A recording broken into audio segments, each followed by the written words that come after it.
یعنی کسی حد میں لایا جائے، لمٹ میں لایا جائے۔ کیا ترجمہ پڑھنے سے بھی سجدہ سہو واجب ہو جاتا ہے؟ شگفتہ صاحبہ انڈیا سے پوچھتی ہیں، اگر ہم قرآن شریف ترجمے سے پڑھیں تو بھی آیت سجدہ پر سجدہ کرنا ہوگا؟ اگر لفظی ترجمہ ہے لفظ بلس تو پھر سجدہ کرنا واجب ہو جائے گا۔ اگر ڈرائیور کی نماز راستے میں ہوتی ہو، میں آسٹریلیا میں ٹرک ڈرائیور ہوں، روزانہ 300 کلومیٹر شہر سے دور جانا ہوتا ہے، ظہر، عصر، مغرب، عشاء چاروں نمازیں راستے میں ہوتی ہیں، صورت میں نماز کس طرح پڑھیں؟ نیز قصر کرنی ہے یا مکمل پڑھنی ہے یہ بھی بتا دیں کہ کیا اس طرح کی جاب صحیح ہے کہ ہفتے کے 5 دن 4 وقت کی نمازیں راستے میں ہوں؟ محمد عمر، آسٹریلیا۔ جناب ساری زندگی بھی اگر سفر میں گزر رہی ہو اور نمازیں سفر میں ہوں تو بھی جائز ہے، ایسی جاب بھی جائز ہے جس میں آپ پوری زندگی سفر میں ہی ہوں، کیونکہ سفر میں جب آپ 2 پڑھتے ہیں تو ثواب پوری 4 ہی کا ملتا ہے، اور پوری نماز پڑھنا جائز نہیں ہے، تو قصر ہی پڑھنی پڑے گی، کیونکہ شہر سے 300 کلومیٹر دور جب آتے ہیں تو سفر کی مدت شروع ہو جاتی ہے۔ تو اس کی پرواہ نہ کریں کہ ہفتے میں اتنی نمازیں راستے میں ہو رہی ہیں، کوئی حرج نہیں ہے، بس نماز قضا نہ کریں تو کوئی گناہ نہیں ہے اس میں، آپ کو ثواب انشاءاللہ پوری نمازوں کا ملے گا۔ اور نماز پوری پڑھنا جائز نہیں ہے، 4 کی 2 ہی پڑھنی پڑیں گی آپ کو۔ ہاں مغرب کی نماز اور وتر یہ پورے پڑھنے پڑیں گے، اور راستے میں جب آپ ٹریول کر رہے ہوں تو فجر کی سنتیں بھی پڑھیں آپ۔ حرام گوشت والے ریسٹورنٹ میں حلال کھانا کیسا ہے؟ مجیب الرحمان، کیلیفورنیا سے۔ امریکہ میں ہر جگہ حلال کھانا بہت مشکل ہوتا ہے۔ جن ریسٹورنٹس میں جانور کا غیر حلال گوشت ملتا ہو، کیا ایسے ریسٹورنٹ میں ویجیٹیرین فوڈ کھانا حلال ہوگا یا نہیں؟ کیونکہ وہ جو برتن اور چھری استعمال کرتے ہیں وہ دونوں قسم کے کھانوں کے لیے استعمال ہوتی ہے۔ بھائی بہت افسوس کے ساتھ کہنا پڑ رہا ہے کہ جائز نہیں ہے، کیونکہ جس برتن میں حرام گوشت پکا ہے اگر اس کو اچھی طرح دھوتے ہوں وہ پھر تو کھا سکتے ہیں، یا اس چھری جس سے انہوں نے حرام گوشت کاٹا ہے اس کو اچھی طرح دھو کے اس سے سبزیاں کاٹتے ہوں تو جائز ہے۔ لیکن اگر وہی پلیٹ میں بغیر دھوئے وہی اسی میں آپ کو سبزی بھی لا کے دے دیں گے تو چونکہ اس میں وہ اس نجاست کے اثرات آ جاتے ہیں، حرام کے اثرات، تو پھر جائز نہیں ہوگا۔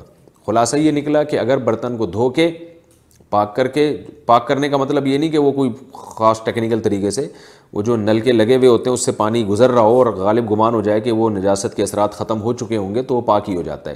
لیکن اگر اس میں چکناہٹ ہے تو جو آئل جس میں وہ انہوں نے حرام گوشت پکایا ہے اس آئل کی چکناہٹ ہے اس برتن میں، دھونے کے باوجود وہ چکناہٹ آ رہی ہے تو پھر آپ اس میں کھانا نہیں کھا سکتے، تو وہ جائز نہیں ہے۔ بہتر ہے کہ آپ خود اپنا کوئی ہوٹل کھولیں۔ امریکہ میں حرام گوشت کھایا جاتا ہے لیکن حلال پہ پابندی تو نہیں ہے، تو کچھ مسلمانوں کو ساتھ جمع کر کے مسلمانوں کے لیے ہوٹل کھولیں، بھائی یہاں صرف حلال کھانا ملتا ہے، تاکہ اس میں رش بھی ہوگا، ثواب بھی ملے گا اور بزنس بھی چلے گا۔ تو ایسے بہت سارے ریسٹورنٹ کھل چکے ہیں، تو آپ بھی کھول لیں۔ خود نہیں کھول سکتے تو جو لوگ کھول سکتے ہیں ان کو مشورہ دے دیں۔ عورت کا قبرستان جانا کیسا ہے؟ ایمن تلا کنگ سے۔ کیا عورت قبرستان جا سکتی ہے؟ اگر نہیں جا سکتی تو براہ مہربانی اس کا کوئی شرعی حوالہ دیں۔ رسول اللہ صلی اللہ علیہ وسلم نے صحیح حدیث میں لعن رسول اللہ صلی اللہ علیہ وسلم زوارات القبور، آپ صلی اللہ علیہ وسلم نے ان عورتوں پہ لعنت فرمائی ہے جو قبروں کی زیارت کرتی ہیں۔ تو یہ حدیث ہمارے سامنے موجود ہے، لیکن اس کے برخلاف دوسری حدیث بھی ہے جس میں حضرت عائشہ رضی اللہ تعالیٰ عنہ سے قبرستان میں جانے کا جواز ثابت ہے، اور انہوں نے باقاعدہ نبی سے دعا پوچھی کہ جب قبر پہ گزر ہو تو میں کون سی دعا پڑھوں۔ اس حدیث سے علماء نے استدلال کیا ہے کہ پہلے ممانعت تھی، اس کے بعد اجازت دے دی گئی، اور ویسے بھی حدیث میں مردوں کے بارے میں آتا ہے کنت نہیتکم عن زیارت القبور فزوروها فانها تذکر الاخرہ، میں نے تمہیں قبر کی زیارت سے منع کیا تھا، قبروں کی زیارت سے، اب اس کی زیارت کر سکتے ہو، اس لیے کہ اس سے آخرت کی یاد تازہ ہوتی ہے۔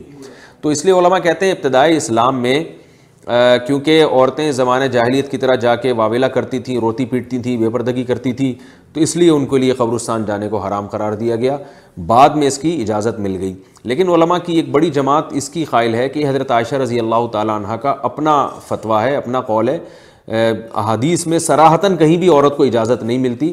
یہ جو حضرت عائشہ نے فرمایا کہ میں نے جو نبی سے پوچھا کیا پڑھوں تو آپ نے فرمایا یہ والی دعا پڑھا کرو، یہ تو کسی راستے میں آتے ہوئے راستے میں کوئی قبرستان پڑتا تھا تو وہاں سے گزرتے ہوئے، اسپیشلی قبرستان جاتی نہیں تھیں وہ۔ تو دونوں طرح کے اقوال علماء کے ملتے ہیں، ممانعت والے بھی اور گنجائش والے بھی، اور دونوں طرح کے دلائل ہیں۔ زیادہ مضبوط دلائل بہرحال اسی کے ہیں کہ اگر عورت مکمل پردے کا اہتمام کرے اور کبھی کبھار چلی جائے تو اس کی گنجائش ہے، لیکن کوئی زیادہ کوئی ثواب کا کام بہرحال یہ نہیں ہے، کیونکہ علماء کی ایک بڑی جماعت جو وہ بھی بڑے محقق علماء ہیں جن میں علامہ ابن تیمیہ رحمہ اللہ تعالیٰ، خاص طور پر ابن قیم رحمہ اللہ تعالیٰ، اور عرب علماء کی ایک بہت بڑی جماعت ہے جو اس کو علی الاطلاق ناجائز کہتی ہے کہ بالکل جانا جائز نہیں ہے، کیونکہ ممانعت کی جو دلیل ہے وہ بالکل واضح ہے۔ لیکن بہرحال گنجائش کا پہلو نکلتا ہے، تو ترغیب اس لیے نہیں دی جا سکتی کہ قبرستان ایک ایسی جگہ رہ گئی ہے جو ذرا جہاں خواتین نہیں ہیں اور انسان جا کے وہاں کچھ آخرت کی یاد تازہ ہوتی ہے۔ اگر علی الاطلاق خواتین کو اجازت دے دی جائے قبرستان جانے کی، تو جو ہمارے بازاروں کا حشر ہے وہی قبرستانوں کا بھی ہو جائے گا، کیونکہ آج کل خواتین کو کنٹرول کرنا بڑا مشکل کام ہے۔ تو اصل یہی ہے کہ گنجائش ہے اگر مکمل پردے کے ساتھ جائیں، جو ہمارا فتویٰ ہے، لیکن بہتر یہی ہے کہ وہ نہ جائیں، اور جہاں ذرا بھی خطرہ ہوگا بے پردگی پھیلنے کا یا کثرت سے جانا شروع ہو جائیں گی تو وہاں ممانعت والے قول ہی کو لیا جائے گا، ان کو منع کیا جائے گا۔ غیر مسلم رشتہ دار یا پڑوسی کا کھانا کھانا، کوئی رشتہ دار یا پڑوسی ہندو یا عیسائی ہو، اس کے گھر سے کوئی چیز کھانے کی آئے تو کیا ہم وہ کھا سکتے ہیں؟ نیز کیا اس کے گھر جا کر کھا سکتے ہیں؟ عائشہ کراچی سے۔ بھائی اگر سبزی وغیرہ ہے وہ تو بالکل کھا سکتے ہیں، کوئی حرج نہیں ہے۔ اگر گوشت ہے تو اگر اسلامی کنٹری ہے اور یقین ہے کہ یہ گوشت انہوں نے مسلمان قصائی ہی سے خریدا ہوگا تو پھر بھی جائز ہے۔ لیکن اگر کوئی غیر مسلم کنٹری ہے اور تردد ہے کہ پتہ نہیں کہاں سے حلال گوشت ہے حرام گوشت ہے، تو پھر جائز نہیں ہے، کیونکہ غیر مسلم تو اس کا اہتمام نہیں کرتے۔ تو جب تک یقین نہ ہو جائے کہ یہ حلال ہے اس وقت تک ان کے گھر سے آپ گوشت نہیں کھا سکتے۔ تو باقی چیزیں جو حلال ہیں وہ ان کے گھر سے آئیں، آ کے کھائیں یا جا کے کھائیں، یہ برابر ہے۔